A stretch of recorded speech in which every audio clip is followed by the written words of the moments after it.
వాగ్దానం చేశాడు. ఏమన్నాడండి? ఏం కడతానన్నాడు? సంఘమును కడతా. ఎందుకంటే ఎవరికి లేని ఒక ధన్యత. అయితే పేతురులో లోపం ఉన్నదండి. ఎందుకంటే యేసయ్య నువ్వు ఎవరు, ఆయన ఎవరు నాకు తెలియదు, ఆయనకు నాకు సంబంధం లేదని ఒక్కసారి కాదు, 2 సార్లు కాదు, 3 సార్లు బొంకాడండి. అలాంటి ఒక వ్యక్తిని యేసయ్య మనమైతే ఎప్పుడో త్రోసివేసేటోళ్ళం.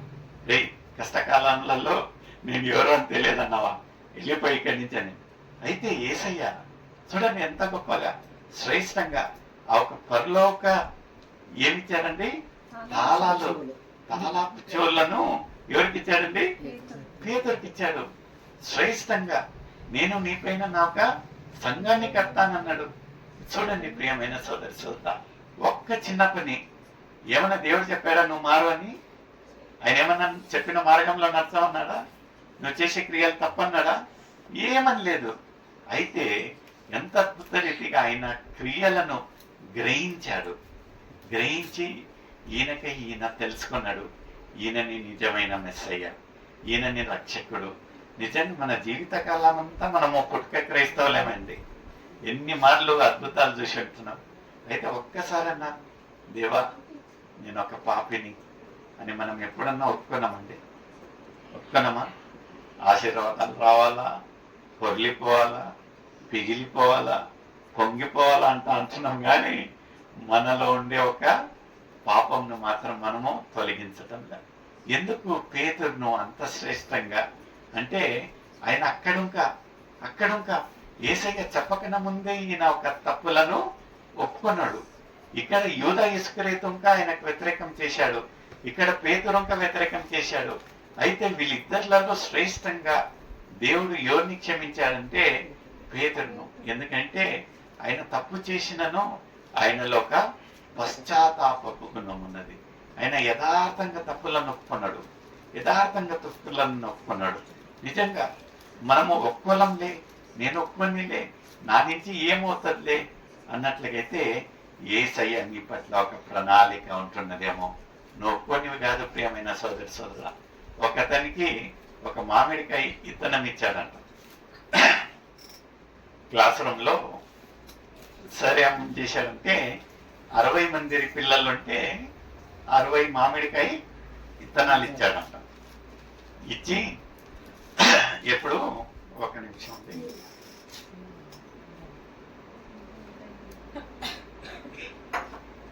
పదవ తరగతి ఫేర్వెల్ పార్టీలో అందరికి మొమెంటోస్ ఇస్తే ఈ యొక్క హెడ్ మాస్టర్ ఏం చేశాడంట, అందరికీ ఒక్కొక్క ఇత్తనాన్ని ఇచ్చాడంట, మామిడికాయ ఇత్తనం ఇచ్చి ఏమన్నాడంట, మీరు దీంతో ఫలించు తక్కువ అన్నాడంట.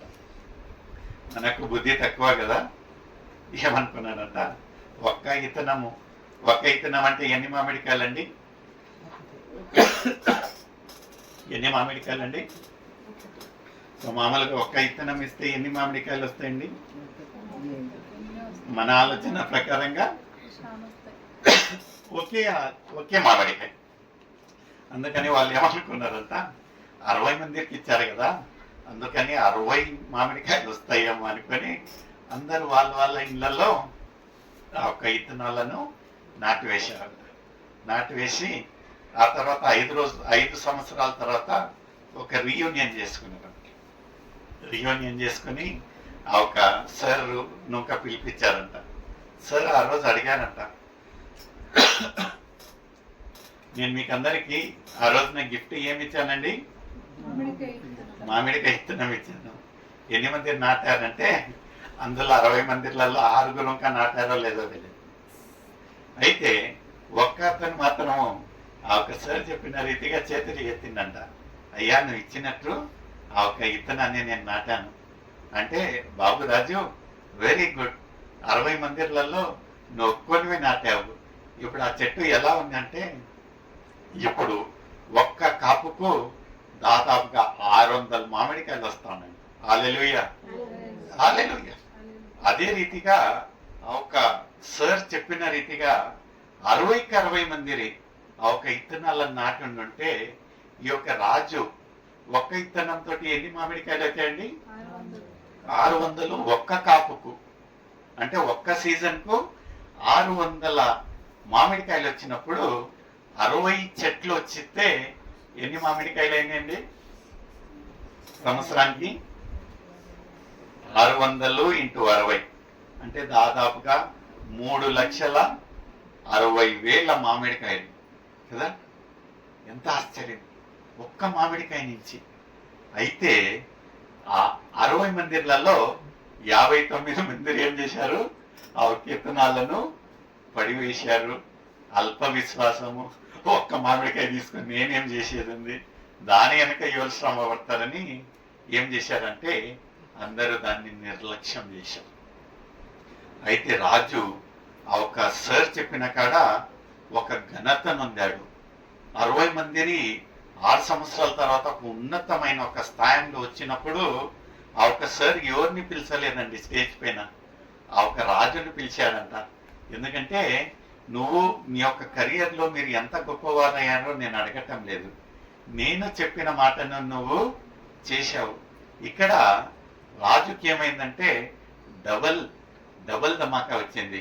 ఒకటేమైందంటే స్టేజ్ పైన ప్రత్యేకించి ఆయనను పిలిచి ఘనత పొందాడు. రెండోది ఏమైందంటే ప్రతి సంవత్సరం ఒక 600 మామిడికాయలతోటి అతను డబ్బు లాభం పొందుతూ ఉంటుంది. చూడండి, మనం అనుకోవచ్చు ఒక్కటే ఆ ఒక్కదాంతో ఏమయ్యేది ఉంది. నిజంగా ఒక చిన్న ఉదాహరణ చెప్పి నేను ఈ యొక్క కూటాన్ని ముగిస్తానండి. యెషయా 60వ అధ్యాయము 22వ వచనము చదివి సహకరించండి, నేను ఇంకా ముగిస్తా. Book of Isaiah 60th chapter 22nd verse.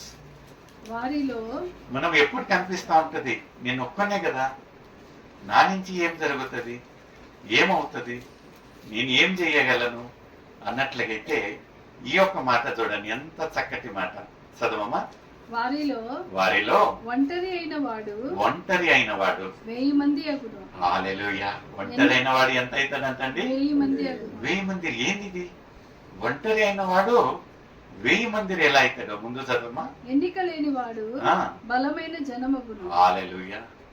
యెహోవానగు నేను తగిన కాలమున ఈ కార్యమును త్వరపెట్టుదును. హల్లెలూయా. చూడండి, మన స్వయ బలమైనట్లయితే ఇది ఎప్పుడు జరగదండి కదా. మన స్వయ ప్రయత్నం పెట్టామంటే జరగదు. అయితే యెహోవా చిత్తం ఉన్నట్లయితే ఆ ఒక్క కాల నిర్ణయం అనేది ఉంటుందండి. ఆ ఒక్క కాల నిర్ణయం వచ్చినప్పుడు ఆ ఒక్క ఆశీర్వాదాలు దోచుకొని వస్తాయంట. హల్లెలూయా. మనం ఎప్పటికీ అనుకోకూడదు, నేను ఒంటరి వాణ్ణి కదా, నా నుంచి ఏం జరిగేది, ఏం సేవ చేయగలను, నేనొక్కని ఏం చేయగలను అని నిరుత్సాహపడకూడదు. నేను ఒక చిన్న ఉదాహరణ మీకు చెప్తానండి. ఈ ఒక సంవత్సరము గుడారుల పండగ 48వ సంవత్సరం కదండి. 48వ గుడారుల పండగ జరుగుతుండగా ఇలాగని ఒక గుడారుల పండగ అమెరికాలో జరిగేదంటండి. 7 రోజులు జరిగిందంట. ఎన్ని రోజులండి? 7 రోజులు. ఒక దైవ సేవకునికి ఈ యొక్క గుడారుల పండగ చూసి ఆయనకు ఇంకా ప్రేరేపణ కలిగిందంట, నేనెందుకు చేయకూడదు అని ఆయన ఆ ఒక గుడారుల పండగను అక్కడ చేశారంట. ఎన్ని రోజులు అంటండి? 7 రోజులు. చెప్పాడంట అందరికీ, నైనా మనం గుడారుల పండగ చేస్తాము, ఆత్మలను రక్షిస్తామంటే ఏ పిచ్చినాయాలా, ఆడ గుడులు ఉన్నాయి, ఎన్ని కూటాలు జరుగుతూ ఉంటున్నాయి, మీకు గుందెందా లేదా, మనం పెడితే ఎవరు వస్తారు, ఎవరు రక్షణ పొందుతారు, ఏ ముద్దులే అవసరం లేదన్నారంట కదా. దేవుని కార్యం చేసేటప్పుడు ప్రోత్సాహం అనేది చాలా తక్కువ అండి. మనము ఒక ఆశ కలిగి చెప్పినప్పుడు ఎవరు ముందుకు రారు. ఎందుకంటే టైం వేస్ట్ అవుతుంది, డబ్బు నష్టం అవుతుంది, మళ్ళీ హేళన. ఇన్ కేసు ఏమన్నా అది బాగా జరిగేదనుకోండి, ఘనత, లేకపోతే నామోషి. అందుకని ఎవరు ముందుకు రాలేదంట. అయితే ఇతనిలో ఒక ఆశ ఉన్నదంట, దైవ సేవనికి నేను చేయాలి, ఎవరన్నా రాని అని ఆయన సొంత డబ్బు అప్పో సప్పో చేసి ఆ ఒక 7 రోజుల గుడారాల పండగ జరిపాడంట. జరిపి ఫస్ట్ రోజు అయిందంట, 2వ రోజు అయిందంట, 3వ రోజు అయిందంట, 4వ రోజు, 5వ రోజు, 6వ రోజు, 7వ రోజున నిరుత్సాహం ఉన్నాడంట. ఎందుకంటే ఆల్టర్ కాల్ చేస్తారంట, ప్రతి ఒక కూటం జరిగిన తర్వాత మైక్లో పలుకుతాడంట, ఎవరైనా ఈ యొక్క దేవుడు మీతో మాట్లాడినట్లయితే దయతో ఈ యొక్క పుల్పిట్ దగ్గరికి రండి, మీరు దేవుని అంగీకరించండి, నమ్మి రక్షణ పొందండి, బాప్తిజం పొందండి అని ఆ ఒక పుల్పిట్ నుంచి ఆల్టర్ కాల్ చేస్తే ఎవరు రాలేదంటండి. అయితే ఆఖరి రోజున ఒక్క బాలుడు 13 సంవత్సరాల ఒక్క సండే స్కూల్ స్టూడెంట్ వచ్చి నిలబడినాడంట. నిలబడితే ఆయనకి ఎక్కడి లేని సంతోషం అంట. ఇంత ఖర్చు పెట్టినాను, ఏమైనాను నాకు సంతోషం ఏంటంటే ఒక్క పిల్లవాడన్నా వచ్చాడు అని ఏం చేశారంట, ఆయన ఒక పిల్లోని గురించి ప్రేయర్ చేశారంట. ప్రేయర్ చేసి అతనికి బాప్తిజం ఇచ్చారంట. బాప్తిజం ఇచ్చి ఇంకా అక్కడి నుంచి నిరుత్సాహపడి డబ్బు పోయా ఏమైనా కానీ ఒక్క అతనికన్నా నేను స్వార్థ చెప్పాను, ఒక్క అతనికన్నా ఒక్క నశించే ఆత్మను నేను రక్షణలోకి తెచ్చానని సంతోషంతో ఉన్నాడంట. ఆ తర్వాత రోజులు గడిచాయి, సంవత్సరాలు గడిచాయి. ఒక్క 25 సంవత్సరాల తర్వాత వాళ్ళ ఒక పట్టణంలో ఒక పెద్ద భయంకరమైన ఒక కూటాలు పెట్టారంట. అలాంటి ఒక కూటము ఆ ఒక టెక్సస్ ఆ ఒక అమెరికాలోనే అంతవరకు ఎవరు జరపలేదంట. 25 సంవత్సరాల తర్వాత ఒక వర్తమానం చెప్పేదానికి ఒక దైవ సేవకుడు వస్తూ ఉంటున్నాడని కోట్ల కొద్ది, అప్పట్లోనే కోట్ల కొద్ది జనసమూహంతో అక్కడికి వచ్చారంట. వచ్చి చూసేదానికి ఇతనుగా పోయాడంట. నిజంగా 25 సంవత్సరాల తర్వాత ఇలాంటి ఒక ఎక్కువ శాతం కూటాలలో మనము ఎవరన్నా పెద్ద సెలబ్రిటీ వస్తా ఉంటేనే పోతామండి, వాక్యం వినడానికి కాదు, ఆడుండే ఆడంబరాలు చూడడానికి, ఆడుండే డెకరేషన్ చూసేదానికి, అక్కడ ఉండే మనుషులను చూసేదానికి కదా. ఈయనొక వెళ్ళాడంట. ఇక్కడికి వెళ్తే ఆ రోజున వర్తమానం చెప్తూ ఆ ఒక దైవ సేవకుడు ఒక సాక్ష్యం చెప్పాడంట. నేను ఈ రోజు ఇలాంటి ఇలాంటి ఒక సమూహాల్లో వందల కొద్ది దేశాలలో నేను ప్రతిరోజు ప్రతి నెల వాక్యం చెప్తా ఉంటున్నాను. దీనికి కారణము ఒక వ్యక్తి అని చెప్తాడంట. ఏమంటాడంట, ఈరోజు ఎక్కడ లేని ఒక నేను మనిషిని 100 దేశాలకు వెళ్తా లక్షల కొద్ది మనుషులకు సమూహానికి నేను వాక్యం చెప్తా ఉంటున్నాను, లక్షల నశించే ఆత్మలను నేను దేవుని దగ్గరికి తీసుకొని వస్తా ఉంటున్నానంటే నా ఒక జీవితంలో జరిగిన 25 సంవత్సరాల క్రితం జరిగిన ఒక అద్భుతం కార్యం ద్వారా నా ఒక హృదయం మారింది అని ఆ రోజు సాక్ష్యం చెప్పాడంట. ఏమన్నాడంట, నా ఒక సాక్ష్యం ఎలా ఉంటున్నదంటే నా ఒక జీవితం మారి నా ఒక హృదయాన్ని నేను దేవునికి సమర్పించింది ఈ యొక్క నేలపైనే, ఈ యొక్క స్థలంలోనే, ఈ యొక్క గ్రౌండ్లోనే. 25 సంవత్సరాల క్రితము నాకు తెలియకుండా ఇలాంటి ఒక సమూహానికి నేను వచ్చాను. ఎవరో పాపం దైవ సేవకుడు అప్పట్లోని 25 సంవత్సరాల క్రితమే ఎంతో డబ్బు ఖర్చు పెట్టి ఇలాంటి ఒక మీటింగ్స్ పెట్టాడు. ఆయన 6 రోజులు 7 రోజులు ఆల్టర్ కాల్ చేసి ఎవరు మీరు రక్షణ పొందారో ఇక్కడికి రాండి, సాక్ష్యం చెప్పండి, దేవునికి మీ యొక్క హృదయాన్ని సమర్పించండి, రక్షణ పొంది బాప్తిజం పొందండి అంటే ఎవరు రాలేదు. అయితే ఆ రోజున 13 సంవత్సరాలలోనే నా ఒక జీవితంలో ఒక కదిలింపు జరిగి నేను ఆ రోజు ఒక దైవ సేవకుడు చేసిన ఒక శ్రమకు వచ్చి రక్షణ పొంది బాప్తిజం తీసుకున్నందుకు ఈరోజు లక్షలు కోట్ల జనాలను నేను దేవుడి దగ్గరికి నడిపిస్తా ఉంటున్నా. ఆ వ్యక్తి ఎవరంటే బిలిగ్రామ్ అండి. హల్లెలూయా. బిలిగ్రామ్ ఎంత గొప్ప దైవ సేవకుడు, గొప్ప దైవ సేవకుడు, ఒక్క మనిషి ఆ రోజున ఎంత నిరుత్సాహం పొందాడో. డబ్బు నష్టమైంది, హేళనైనా నామోషైంది, అందరు నవ్వుకున్నారు, ఎవరు రాలేదు అని ఆ ఒక్క దైవ సేవకుడు ఎంత బాధపడినాడో. అయితే ఆ ఒక్క పిల్లడు ఏమయ్యాడంటే కోట్ల జనాన్ని నశించే ఆత్మలను దేవుని వైపు త్రిప్పే ఒక సాధనంగా దేవుడు వాడు. హల్లెలూయా, హల్లెలూయా. ఎప్పటికీ మనం నిరుత్సాహపడకూడదు. నేను ఒక్కరినే అనేది, ఎందుకంటే బైబిల్ లేఖనాలు ఏమంటా అంటే నువ్వు ఒక్కడిని మాత్రమే కాదు, ఎన్ని మందిరితో సమానం అంటండి? 1000 మంది. 1000 మందిరితో సమానం. లేఖనాలు చెప్తా ఉన్నాయండి. నేను కాదు, నేను ఎప్పటికీ ఫీల్ గాను. కూటాలు పెట్టాలన్నా, మీటింగ్ చేయాలన్నా, ఏం చేయాలన్నా, నేను ఇది 2వ సీజన్, పాటల సీజన్ పెట్టేది. ఎవరు నాతోటి ఉన్నాను లేకున్నాను, ఎవరు సహాయం చేసినను, నా ఎంబడి ఉన్నాను, నాతోటి నేనున్నా అని చెప్పినను చెప్పకపోయినాను, దేవుడు నడిపిస్తాడు. దేవుడు నడిపిస్తాడు. ఆ ఒక నిరీక్షణ. ఎందుకంటే ఈ మాట పలుకుతా ఉంది, నువ్వు ఒక్కొనివి కాదు. ఎన్ని మందిరి? నువ్వు 1000 మంది. 1000 మందిరి.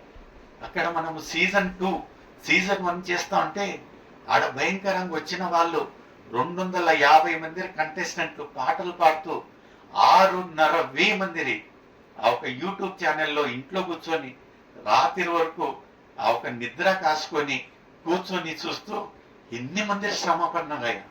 ఆ ఒక ఈజీక్రైస్ మినిస్ట్రీస్ లో ఎంత పెద్ద గుంపు ఉందాయా. అది ఎన్ని రోజులు కష్టపడి ఉంటారు, ఎంత డబ్బు ఖర్చు పెట్టి ఉంటారు, ఎంత కష్టపడి ఉంటారు ఈ యొక్క కార్యం చేసేదానికి. అయితే వాళ్ళకేం తెలుసు, వాళ్ళకేం తెలుసు ఈ యొక్క కార్యం ఎలా జరిగింది, ఎన్ని మంది ఉన్నారు ఈ యొక్క కార్యం వెనక. నేను ఎవరిని విమర్శించటం లేదు, విమర్శించటం. ప్రతి ఒక్కళ్ళకు ఆ ఒక ధైర్యం అని ఉండాలి. దేవుడు చేయి విడవడండి. నువ్వు ఒక్క అడుగు ముందేసినట్లయితే 99 అడుగులు ఎవరేస్తారంటే దేవుడు వేస్తాడు. నేను ఎప్పటికీ భయపడనండి. మాట వరుసకు అందరూ మనకు కావాలని నేను చెప్తా. దేవుడు నాతోటి ఇట్లా మాట్లాడాడు, నాకు ఇలా అనిపిస్తా ఉంది, ఇలా చేద్దాం. ఎక్కువ శాతము డబ్బు నష్టము, హేళన, డబ్బు నష్టము, టైం నష్టము. ఎవరు కాడ టైం ఉందని ఎవరు రారండి, ఎవరు రారు. అయితే దేవుని యొక్క కార్యం ఎంత అద్భుతంగా. మనం ఇంట్లో కూర్చున్నాను, ఈ సంవత్సరము అందరు ఇంటి వాకిల వరకు వస్తారు అన్నా, ఈ సంవత్సరం పెట్టడం లేదా. అది మన గొప్పతనం కాదండి, మన ఘనత కాదు. ఎవరికి?